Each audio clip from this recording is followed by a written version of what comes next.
Naperwisyo ng baha ang ilang lugar sa Palawan at Oriental Mindoro dahil sa ulang dulot ng shear line. Makapanayam natin live si Ana Cloren Horda, weather specialist mula sa Pag-asa. Magandang umaga. Magandang umaga, Igan. Ganda sa ating mga taga-subaybay. Gaano katindi ba yung ulang binagsak ng shear line na yan sa Palawan at Oriental Mindoro para magpabaha ng matindi?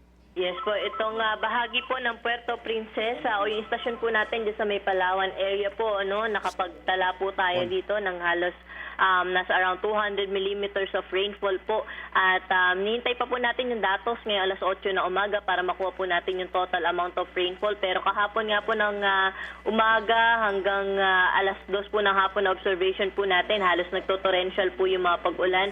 Nasa around 50 to 100 millimeters of rainfall po yung natanggap nila po dyan in the of 6 hours po na observation. So nasa malakas po na bugso ng pag-ulan, kaya po nag-cause na po ito ng mga pagbaha po sa ilang areas po sa Palawan.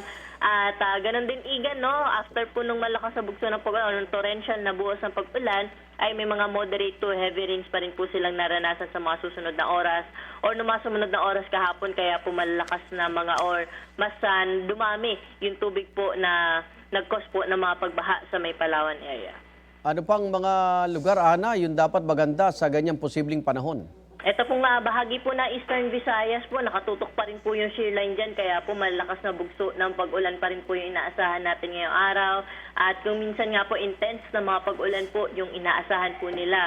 At meron din po tayo nakataas sa weather advisory po dyan na kung saan posibleng umabot po na nasa around 50 to 100 millimeters of rainfall po yung kanilang maranasan ngayong araw. Kaya po doble ingat po sa ating mga kababayan po dyan. At may mga light to moderate times heavy rains din po tayong naasahan sa may bahagi po ng Bicol region, pati na nga rin po sa ibang parte pa ng Mimaropa, pati na rin po sa Aurora, Quezon, ay posible rin po yung mga pag-ulan ngayong araw, dala po ng shear line.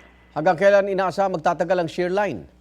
Ito pong malakas na bugso na pag-ulan, dala po ng shear line, ay magtutuloy-tuloy pa rin po hanggang Feb 12 or hanggang sa Miyerkules po, pero pahina naman po yung intensity nito dahil nga nakikita natin na medyo hihina rin po yung epekto ng amihan. But yung easterlies po, posible maging dominanting weather system po natin sa kalagitnaan na week na to, kaya po may mga pag-ulan din po tayong naasahan lalo na po sa Mindanao area. Sa iba pang weather system sa Pebrero, may bagyo ba o LPA kayo nakikita, Ana? Sa ngayon, wala pa naman po tayo minomonitor na bagyo po o low pressure area na posible po makaapekto sa ating bansa. Maraming salamat, Ana Cloren Horda, weather specialist mula sa Pag-asa. Ingat po!